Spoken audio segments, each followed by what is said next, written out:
Welcome back, this is Sam. Today in our UTME course, we want to solve some problems. These are likely exams in your next UTME, so take them seriously.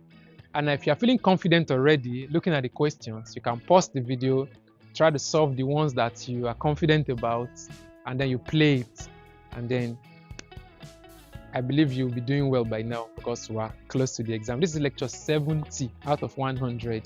Okay, so the first one is on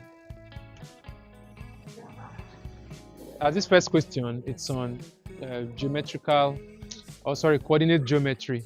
So it says, what is the value of P if the gradient of the line joining this point -1, P and this other point P, 4 is 2/3. So it's saying that the gradient dy dx equals to 2/3. Then what's the value of P? So dy is y2 minus y1 over dx is x2 minus x1 equals to 2/3. So this is what the question is saying, because gradient dy dx is simply y2 minus y1 over x minus x1. So let's do, remember this is our x1, y1, x2, y2. Okay, so y2 minus y1, that will be 4 minus p, that's our y1 is p, over x2 minus x1, that will be p minus -1, yes, equals to 2/3. Okay, so we now have a linear equation when we cross multiply. So if we do this, we'll have 2 into, that's 2 multiplied by p plus 1, minus is plus, equals to 3 into 4 minus p. Okay, so we have 2p plus 2 equal to 12 minus 3p. So let's do like terms. So 2p plus 3p equal to 12 minus 2. So I believe you understand what I'm doing. So 5p equal to 10 and p equal to 2. Correct answer, option D. Okay, I won't be explaining everything again, but I believe we've explained enough. So number 2, polynomial. It says a polynomial in x whose roots are this and this is, okay, that should be a quadratic equation. When you have 2 roots, that's a quadratic equation. And now remember this formula, I gave it earlier in the course, so I won't explain too much. Remember this formula I gave, x squared minus sum of roots x plus product of roots. Remember this formula equals 0. To form a new quadratic equation, I gave this formula earlier, but in case you didn't know, now you know. The quadratic equation is defined as x squared minus sum of roots. If you add the 2 roots, that's the answer.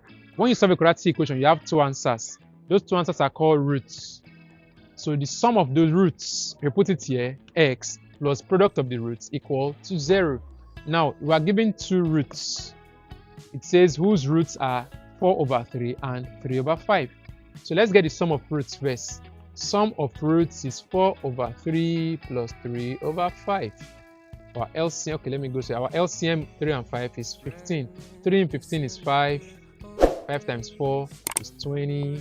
Plus 5 and 15 is 3. 3 multiplied by 3 is 9. So we have 29/15. That's the sum of roots. So what about the products? Product of roots will be 4/3. The first root is 4/3 multiplied by the second root is 3/5. 3/5. So that gives us 4/5 because 3 here 1, 3 here 1, 4/5. So let's put our values now. Since we have the sum and the product, sum and product of the roots, let's get our equation. So we'll have x squared minus sum of roots 29/15x plus product of roots, which is 4/5, equal 0. So this is how we form a quadratic equations. Now we can divide throughout by 15 so that we have one line. So if we divide throughout by 15, or sorry, multiply throughout by 15, so 15x squared minus 15 times this, the 15 we cancel the 15 up there, so we have minus 29x plus, if we multiply this one by 15, 5 here 1, 5 here 3, 3 times 4 is 12 equal to 0. So this is going to be our answer. So 15x squared minus 29x plus 12 equal 0. Okay, so I think that's option B. Option B. Okay, there are other ways, but this is the fastest way to get your answer. So just master this equation, you would need it. Okay, so number 3, it says find the gradient of a line which is perpendicular to the line with the equation this. So a line has this equation, so we have to look for the gradient, right, of another line that's perpendicular to this line. So let's pick this line and work with it. So this line is 3x plus 2y plus 1 equal 0. Now remember that when two lines are perpendicular, the product of the two lines equals to minus 1. Perpendicular. When two lines are parallel, m1 equals to m2. Their slopes are going to be the same. In case you didn't get that during the lecture, get it now. For two parallel lines, the slopes are equal. m1 is equals to m2. That's the slope of the first one equals to the slope of the second one. But when two lines are perpendicular, the product of their slopes is equal to minus 1. So from here, it implies that the new one, m2, will be minus 1 over m1. That's the new slope or gradient of the other line will be minus 1 over the gradient of this line. So let's get the gradient of this line quickly. So what we have is 3x plus 2y plus 1 equal to 0. So let's transpose it to make y the subject. So 2y from here will be equal to this 3x going the other way become minus 3x. This plus 1 going the other way becomes minus 1. And if we divide both sides by 2 so that y becomes the subject, our y becomes minus 3 over 2x minus 1 over 2. And remember, for any straight line, y equals to mx plus c. We've said this a number of times now, where m is the what? Gradient or slope. It means that the slope of the first one, our m1, is minus 3 over 2. That's the coefficient of x is our slope. So for this particular line given to us, the slope is minus 3 over 2. So how do we find the slope of the second one? Remember, since they are parallel, multiplying the... Okay, let's just follow this. So m1, m2 equals to minus 1. So m1, which is minus 3 over 2, multiplied by m2, that's the slope of the new one, equal to minus 1. So this minus, we cancel this minus. If you transpose this well, your m will become 2 over 3. So m is 2 over 3. That will be option A. Our correct answer will be option A, 2 over 3. Okay. Number 4 now. Calculus, differentiation.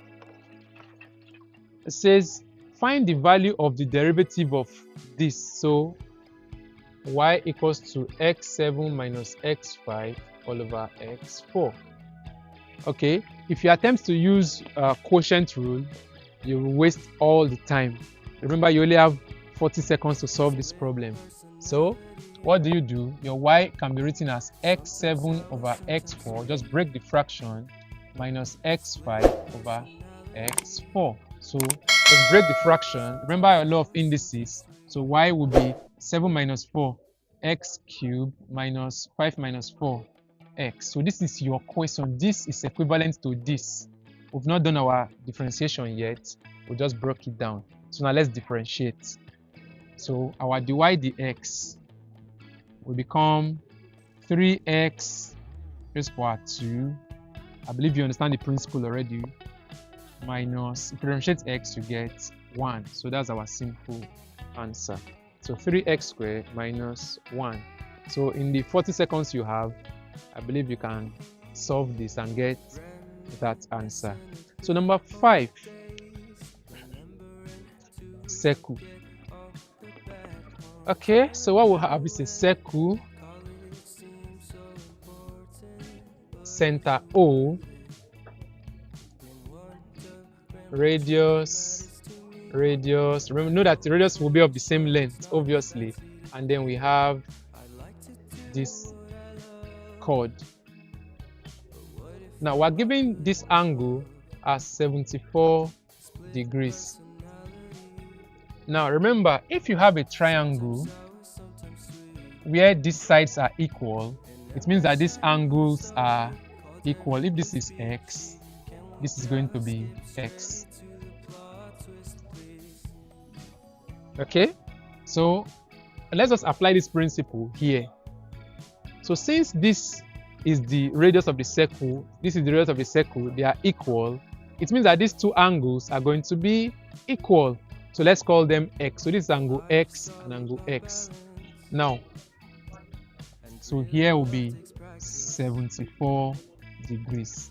And remember that the sum of angles in a triangle is equal to 180 degrees. So this 74 degree plus this x degree plus this x degree, total answer, so the total sum will be 180 degrees, sum of angles in a triangle. So 74 plus 2x equal to 180. So 2x equals to 180 minus 74.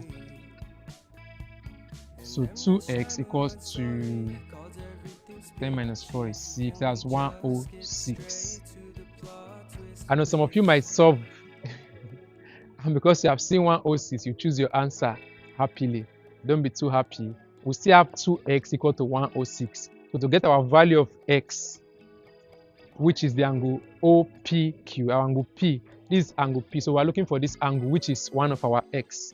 So if we divide both sides by 2, our x equal to 53 degrees. The correct answer will be option B. Okay, so the last question on our list, percentage error. Okay, so we've treated percentage error earlier in this course, and percentage error is measured as error over actual multiplied by 100. And what is, okay, this is absolute value. That means even if it's positive or negative, you use the positive. So how do you calculate that? You have measured minus actual value. You know, you are calculating, so there's an error in it. So the actual value and the measured value, that's what we're talking about here, over actual multiplied by 100. Okay, so to solve this, it says the length of a book is 20 centimeter. Okay, the length of a book, 20 centimeter, was measured as 21 centimeter.